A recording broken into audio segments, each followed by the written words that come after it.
দরজার ওপারে কেবল নিস্তব্ধতা, ঘরের ভেতর একমাত্র সঙ্গী কয়েকটি ক্যানভাস, অগোছালো রং ও পুরনো তুলি। ভেনেজুয়েলার এই অজপাড়া গাঁয়ে বহু বছর ধরে এখানে কাটছে শিল্পী ম্যাকারিও কলম্বো অলডানার দিনগুলো। আশেপাশের মানুষের কাছে তিনি হয়তো একটু অদ্ভুত, কেউ বলেন ও তো প্যান্ট শার্টই পরে না, কারো সঙ্গে মিশে না।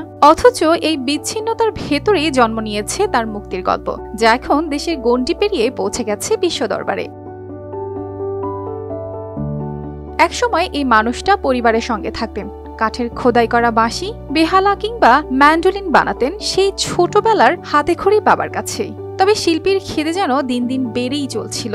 একসময় আঁকার জগতে পুরোপুরি হারিয়ে গেলেন। বাইরের জগৎ থেকে নিজেকে গুটিয়ে নিলেও রংতুলির সঙ্গে তৈরি করলেন এক আলাদা জীবন। অন্যদের চোখে হয়তো এই জীবনকে বলা হয় অস্বাভাবিক, কিন্তু ম্যাকারিওর কাছে এটাই ছিল মুক্তি। একবার বলেছিলেন তিনি নিজেকে ও অন্যদের মুক্তি দেওয়ার জন্যই নাকি ছবি আঁকেন।